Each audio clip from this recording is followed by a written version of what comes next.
ನಮಸ್ಕಾರ ಆತ್ಮೀಯರೇ, ಶಿಶಿರ ರಶ್ಮಿಗೆ ನಿಮಗೆಲ್ಲ ಆತ್ಮೀಯ ಸ್ವಾಗತ. ನಾವಿವತ್ತು ಮೈಸೂರಿನಲ್ಲಿರೋ ಒಂದು ವಿಶೇಷವಾದ ಸ್ಥಳಕ್ಕೆ ಬಂದಿದ್ದೀವಿ.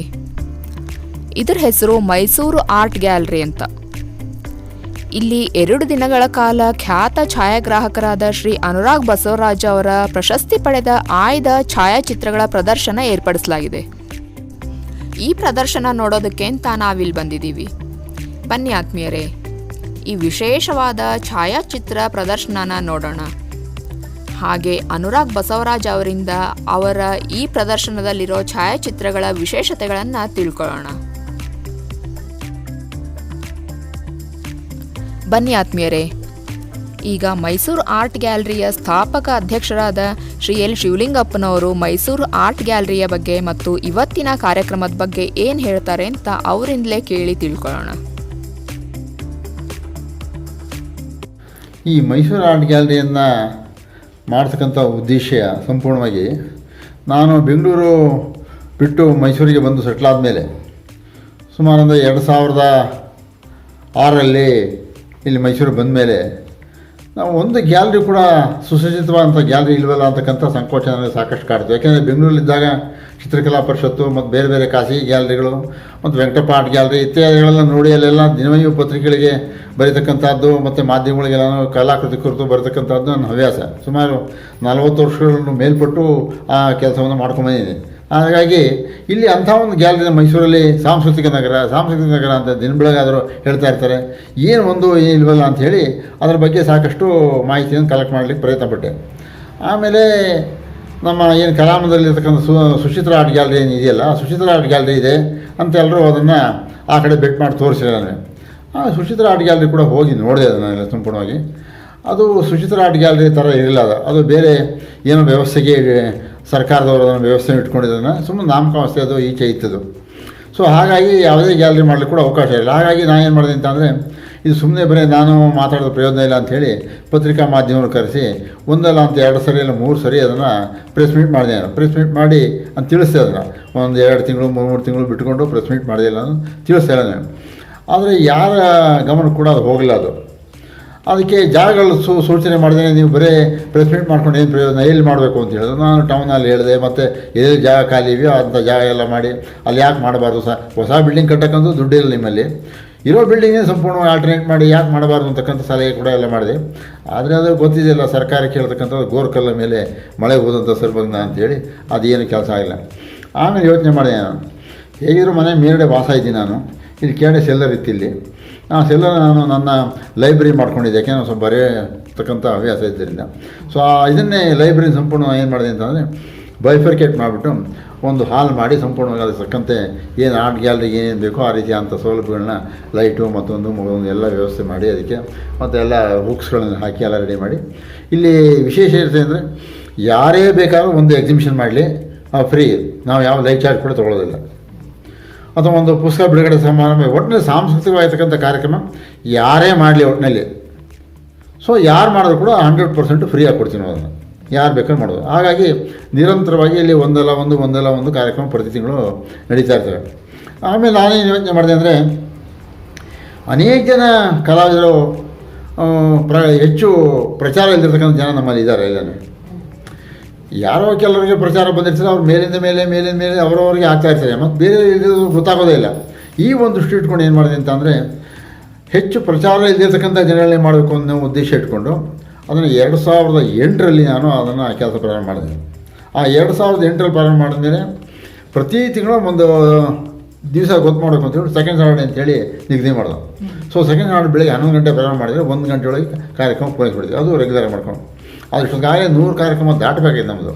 ಈ ಕರೋನಾದಿಂದ ಏನಾಯಿತು ಅಂದರೆ ನಮ್ಮ ವ್ಯವಸ್ಥೆಯನ್ನು ಸಂಪೂರ್ಣವಾಗಿ ಎಡವಟ್ ಆಯಿತು. ಯಾಕೆಂದರೆ ಸರ್ಕಾರ ನಿಯಮ ಪಾಲನೆ ಮಾಡಬೇಕಾಯಿತು, ಅನಿವಾರ್ಯವಾಗಿ ಹಾಗಾಯಿತು. ಸೊ ಹಾಗಾಗಿ ಪ್ರತಿ ತಿಂಗಳು ಕೂಡ ಈ ಥರ ಸಾಧಕರೊಂದಿಗೆ ಸಂವಾದವನ್ನು ಕಾರ್ಯಕ್ರಮ ಮಾಡ್ತೀವಿ. ನಾವು ಸಂಗೀತ, ಸಾಹಿತ್ಯ, ನೃತ್ಯ, ನಾಟಕ, ಚಿತ್ರ, ಶಿಲ್ಪ, ಇದನ್ನು ಸಾಮಾಜಿಕವಾದ ಕಳಕಳಿಯಿಂದ ಕೆಲಸ ಮಾಡತಕ್ಕಂಥವ್ರು, ಮಶಾಣದಲ್ಲಿ ಇರ್ತಕ್ಕಂಥ ಸೇವೆ ಮಾಡತಕ್ಕಂಥವ್ರು ಇರ್ಬೋದು, ವೈದ್ಯಕೀಯ ದೃಷ್ಟಿಯಿಂದ ಕೆಲಸ ಮಾಡತಕ್ಕಂಥವ್ರು ಎಲ್ಲ ಜನಗಳನ್ನು ಕೂಡ ಕರೆದೀವಿ ನಾವೆಲ್ಲರೂ.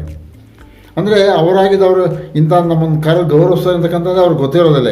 ಈಗ ಅನುರಾಗ್ ಬಸವರಾಜ್ ಅವರು ತೆಗೆದುಕೊಳ್ಳಿ, ಅದನ್ನು ಅವರಿಗೆ ಈ ರೀತಿ ಸಮಾರಂಭಗಳಲ್ಲಿ ಬಂದು ಭಾಗವಹಿಸೋರು ಅಲ್ವೇ ಅಲ್ಲ ಅವರು. ಎಂದು ಮತ್ತು ಅವಾಗಲೂ ಕೂಡ ಫೋಟೋಗ್ರಫಿ ಎಕ್ಸಿಬಿಷನ್ ಮಾಡಲಿಕ್ಕೆ ಕೂಡ ಭಾಳ ಹಿಂದೆ ಮುಂದೆ ನೋಡಿದ್ರು ಅವರು.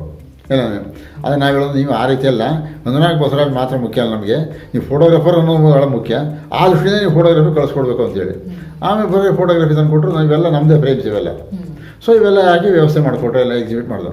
ಹಾಗೆ ಯಾರಿಗೆ ಫ್ರೇಮ್ಸ್ ಇಲ್ಲ ಅಂದ್ರೂ ಕೂಡ ಫ್ರೇಮ್ಸ್ ಕೂಡ ಒಂದು ಸೈಜಿಗೆ ಕರೆಕ್ಟಾಗಿ ನಾವು ಇಟ್ಕೊಂಡಿದ್ದೀವಿ, ಅದು ಎಕ್ಸಿಬಿಟ್ ಮಾಡಲಿಕ್ಕೆ ಕೂಡ ವ್ಯವಸ್ಥೆ ಮಾಡಿಕೊಡ್ತೇವೆ. ಸೊ ಹಾಗಾಗಿ ಇಂಥವನ್ನೇ ನಾವು ಗುರುತಿ ಕರೆಯೋದಂಥದ್ದು. ಮೈಸೂರು ಆರ್ಟ್ ಗ್ಯಾಲರಿ ತನ್ನ 88ನೇ ಸಾಧಕರೊಂದಿಗೆ ಸಂವಾದ ಕಾರ್ಯಕ್ರಮವನ್ನು ಇವತ್ತು ಗ್ಯಾಲರಿನಲ್ಲಿ ಹಮ್ಮಿಕೊಂಡಿದೆ. ಇವತ್ತಿನ ಸಾಧಕರಾಗಿ ಬಂದಿರುವಂಥವರು ಅನುರಾಗ್ ಬಸವರಾಜ್ರವರು. ಪತ್ರಿಕಾ ಛಾಯಾಗ್ರಾಹಕರಾಗಿ ಭಾಳಷ್ಟು ಮಹತ್ವದ ಕೆಲಸವನ್ನು ಕಳೆದ 3-4 ದಶಕಗಳಿಂದ ಮಾಡ್ಕೊಂಡು ಬಂದಂಥವರು. ಇಲ್ಲಿ ಮೈಸೂರು ಆರ್ಟ್ ಗ್ಯಾಲರಿನಲ್ಲಿ ಪ್ರತಿ ಬಾರಿಯೂ ಕೂಡ ಬೇರೆ ಬೇರೆ ಕ್ಷೇತ್ರದಲ್ಲಿ ಸಾಧನೆ ಮಾಡಿದಂಥ ಎಲ್ಲ ಪ್ರಮುಖರನ್ನು, ಅದು ಛಾಯಾಗ್ರಹಣ ಇರ್ಬೋದು, ಸಾಹಿತ್ಯ ಇರ್ಬೋದು, ಕಲೆ ಇರ್ಬೋದು, ಜನಪದ ಇರ್ಬೋದು, ಈ ರೀತಿ ಬೇರೆ ಬೇರೆ ಆಯಾಮಗಳಲ್ಲಿ ಕೆಲಸ ಮಾಡಿದಂಥವರನ್ನು ತಮ್ಮ ಕ್ಷೇತ್ರದುದ್ದಕ್ಕೂ ಕೂಡ ಎಲ್ಲ ಕೆಲಸವನ್ನು ಮಾಡಿ ಎಲ್ಲ ಒಂದು ಕಡೆ ಮರೆಯಾಗಿರುವಂಥ ವ್ಯಕ್ತಿಗಳನ್ನು ಕರೆಸಿ ಅವರನ್ನು ಗೌರವಿಸುವಂಥ ಕೆಲಸವನ್ನು ಮತ್ತು ಅವರ ಸಾಧನೆಗಳನ್ನು ಅವರ ಮುಖಾಂತರವೇ ಕೇಳುವಂಥ ಒಂದು ವಿಶಿಷ್ಟವಾದ ಕಾರ್ಯಕ್ರಮವನ್ನು ಮೈಸೂರು ಆರ್ಟ್ ಗ್ಯಾಲರಿ ಇದುವರೆಗೂ ಮಾಡ್ಕೊಂಡು ಬಂದಿದೆ. ಈಗಾಗಲೇ 87 ಸಾಧಕರು ಇಲ್ಲಿ ಬಂದು ಹೋಗಿದ್ದಾರೆ. ಈ ಬಾರಿ 88ನೇ ಸಾಧಕರಾಗಿ ಅನುರಾಗ್ ಬಸವರಾಜ್ರವರು ಬಂದಿದ್ದಾರೆ. ಅವರು ಮೈಸೂರು ಜಿಲ್ಲಾ ಪತ್ರಕರ್ತರ ಸಂಘದ ಉಪಾಧ್ಯಕ್ಷರಾಗಿ ಕೆಲಸವನ್ನು ಮಾಡ್ತಾ ಇದ್ದಾರೆ ಮತ್ತು ಮೈಸೂರಿನ ಪತ್ರಿಕಾ ಛಾಯಾಗ್ರಾಹಕರ ಸಂಘದ ಅಲ್ಲೂ ಕೂಡ ಅವರು ಕೆಲಸವನ್ನು ಮಾಡ್ತಾ ಇದ್ದಾರೆ. ಅನೇಕ ತಮ್ಮ ಛಾಯಾಚಿತ್ರಗಳನ್ನು ಅವರು ಪ್ರದರ್ಶನ ಮಾಡೋದ್ರ ಮೂಲಕ ಈಗಾಗಲೇ ರಾಜ್ಯ ಮಟ್ಟದ, ರಾಷ್ಟ್ರ ಮಟ್ಟದ, ಅಂತಾರಾಷ್ಟ್ರೀಯ ಮಟ್ಟದ ಅವರು ಎಲ್ಲ ರೀತಿಯ ಬಹುಮಾನಗಳನ್ನು ಕೂಡ ಪಡ್ಕೊಂಡಂಥವರು. ಮೈಸೂರಿನ ಎನ್ನುವುದು ಕೂಡ ನಮಗೆ ಒಂದು ಹೆಮ್ಮೆ. ಅವರ 60 ವರ್ಷವನ್ನು ನಾವು ನೆಪವಾಗಿಟ್ಟುಕೊಂಡು ಅವರ ಚಿತ್ರಕಲೆಗಳನ್ನು ಇಲ್ಲಿ ಪ್ರದರ್ಶನ ಮಾಡೋದ್ರ ಜೊತೆಗೆ ಅವರನ್ನು ಗೌರವಿಸುವಂಥ ಮತ್ತು ಅವರ ಹಾದಿಯ ಬಗ್ಗೆ ಅವರಿಂದಲೇ ತಿಳಿದುಕೊಳ್ಳುವಂಥ ಕಾರ್ಯಕ್ರಮವನ್ನು ಕೂಡ ಇವತ್ತು ಮೈಸೂರು ಆರ್ಟ್ ಗ್ಯಾಲರಿ ಮಾಡಿದೆ. ಈಗಾಗಲೇ ಅನೇಕ ಸಾಧಕರ ಪರಿಚಯದ ಜೊತೆಗೆ ಇಂತಹ ಕಲಾವಿದರನ್ನು ಕೂಡ ಪರಿಚಯಿಸುವಂಥ ಕೆಲಸವನ್ನು ಮೈಸೂರು ಆರ್ಟ್ ಗ್ಯಾಲರಿ ಮಾಡ್ಕೊಂಡು ಬರ್ತಾ ಇದೆ. ಮೈಸೂರಿನ ಎಲ್ಲ ಸಾಧಕರನ್ನು, ಅವರು ಕಿರಿಯರಿರ್ಬೋದು, ಹಿರಿಯರಿರ್ಬೋದು, ಈ ಎಲ್ಲರನ್ನೂ ಕೂಡ ಪರಿಚಯ ಮಾಡುವಂಥ ಕೆಲಸಗಳು ನಿರಂತರವಾಗಿ ಇಲ್ಲಿಯ ಅಧ್ಯಕ್ಷರಾಗಿರುವಂಥ ಎಲ್ ಶಿವಲಿಂಗಪ್ಪನವರ ಸಾರಥ್ಯದಲ್ಲಿ ಇಂಥ ಕಾರ್ಯಕ್ರಮಗಳು ನಿರಂತರವಾಗಿ ನಡೀತಾ ಇದೆ. ಇವತ್ತು ಆ ಕಾರ್ಯಕ್ರಮಕ್ಕೆ ಅನೇಕ ಗಣ್ಯರು ಇವತ್ತು ಆಗಮಿಸಿದ್ದಾರೆ.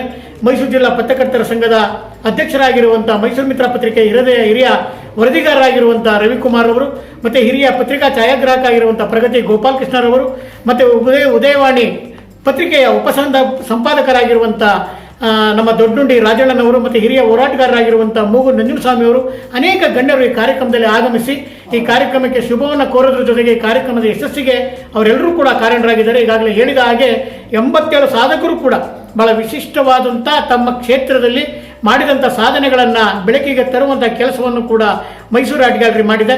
ಇವತ್ತಿಂಥ ಸಾಧಕರನ್ನು ಕೂಡ ಗುರುತಿಸೋದ್ರ ಮೂಲಕ ಅವರ ಮಾಡಿದಂಥ ಕಾರ್ಯವೈಖರಿಗಳನ್ನು ತಿಳಿಸೋದ್ರ ಮೂಲಕ ಮೈಸೂರು ಆರ್ಟ್ ಗ್ಯಾಲರಿ ತನ್ನದೇ ಆದ ಔನ್ನತ್ಯವನ್ನು ಮೆರೆದಿದೆ ಅಂತ ಸಂದರ್ಭದಲ್ಲಿ ಹೇಳ್ತಾ, ಇನ್ನೂ ಈ ಕಾರ್ಯಕ್ರಮಗಳು ಹೆಚ್ಚು ಹೆಚ್ಚು ನಡೆಯುವಂಥ ಸಂದರ್ಭದಲ್ಲಿ ಎಲ್ಲ ಅದನ್ನು ಪ್ರೋತ್ಸಾಹ ಮಾಡುವಂಥ ಮತ್ತು ಅದಕ್ಕೆ ಸಹಕಾರವನ್ನು ನೀಡುವಂಥ ಎಲ್ಲ ಗಣ್ಯರನ್ನು ಮುಂದಿನ ದಿನಗಳಲ್ಲಿ ನಾವು ಮೈಸೂರು ಆರ್ಟ್ ಗ್ಯಾಲರಿಗೆ ಬರಮಾಡ್ಕೊಳ್ಳೋದ್ರ ಮೂಲಕ ಈ ಕಾರ್ಯಕ್ರಮದ ಯಶಸ್ಸಿಗೆ ತಾವೆಲ್ಲರೂ ಕೂಡ ಕೈ ಜೋಡಿಸಬೇಕು ಅಂತೇಳಿ ಈ ಸಂದರ್ಭದಲ್ಲಿ ಕೇಳ್ಕೊತಾ ಇದ್ದೇನೆ.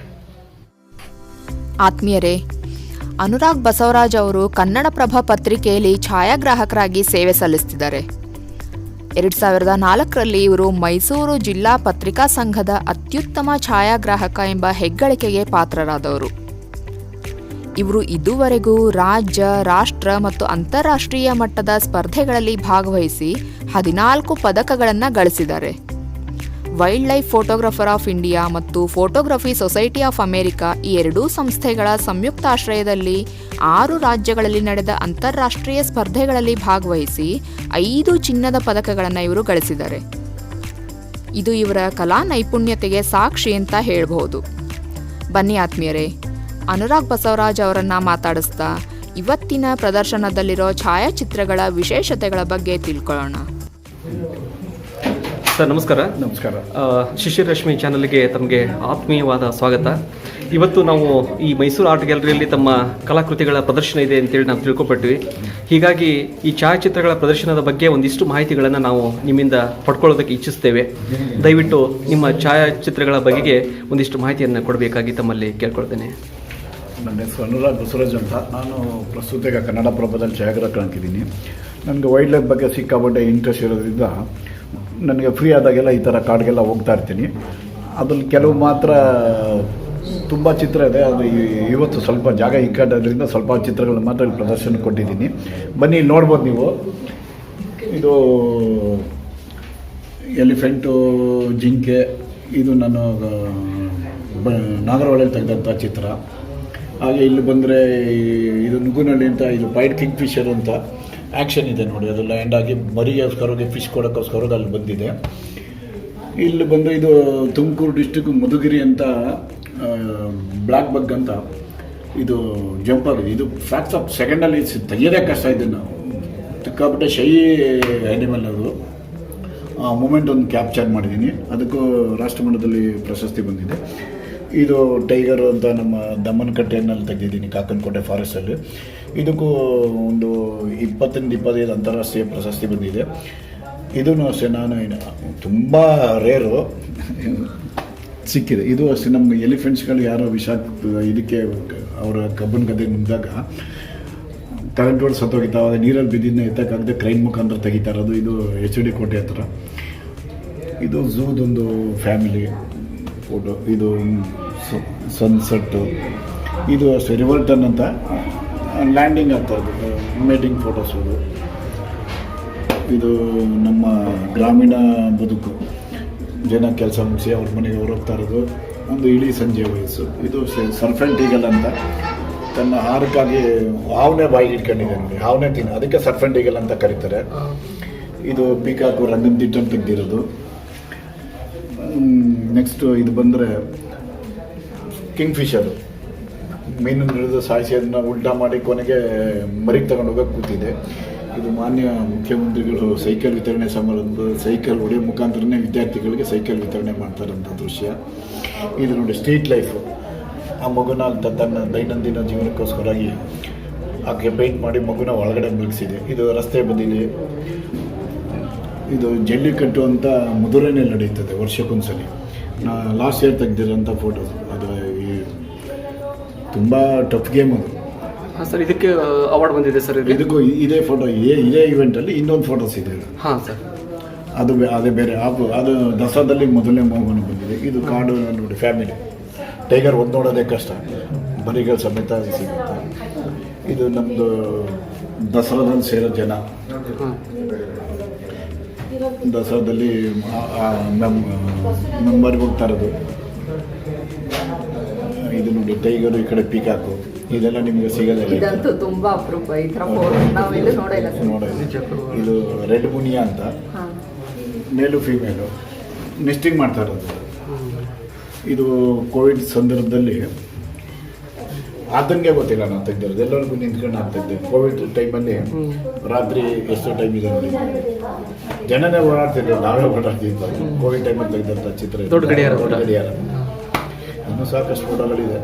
ಈ ಜಾಗ ಇಕ್ಕಟ್ಟದಿಂದ ಎಷ್ಟು ನೋಡಿದ್ರಲ್ಲ ಆತ್ಮೀಯರೇ, ಈ ಛಾಯಾಚಿತ್ರ ಪ್ರದರ್ಶನ ಚಿಕ್ಕದಾಗಿದ್ರೂ ಬಹಳ ಅರ್ಥಪೂರ್ಣವಾಗಿತ್ತು ಅಂತ ಹೇಳ್ಬೋದು. ನಮಗಂತೂ ತುಂಬಾ ಇಷ್ಟ ಆಯಿತು ಆತ್ಮೀಯರೇ. ನಿಮಗೂ ಕೂಡ ಈ ವಿಡಿಯೋ ಇಷ್ಟ ಆಯಿತು ಅಂದ್ಕೊಂಡಿದ್ದೀನಿ. ಇಷ್ಟ ಆಗಿದ್ದರೆ ಖಂಡಿತ ವಿಡಿಯೋನ ಲೈಕ್ ಮಾಡಿ, ಶೇರ್ ಮಾಡಿ, ನಿಮ್ಮ ಅನಿಸಿಕೆ ಅಭಿಪ್ರಾಯಗಳನ್ನು ಕಮೆಂಟಲ್ಲಿ ತಿಳಿಸಿ. ನೀವು ಇನ್ನೂ ನಮ್ಮ ಚಾನಲ್ನ ಸಬ್ಸ್ಕ್ರೈಬ್ ಮಾಡಿಲ್ಲ ಅಂದರೆ ಸಬ್ಸ್ಕ್ರೈಬ್ ಮಾಡಿ, ಸಪೋರ್ಟ್ ಮಾಡಿ. ಮುಂದಿನ ವಿಡಿಯೋಲಿ ಮತ್ತೆ ಸಿಗೋಣ ಆತ್ಮೀಯರೇ. Thank you.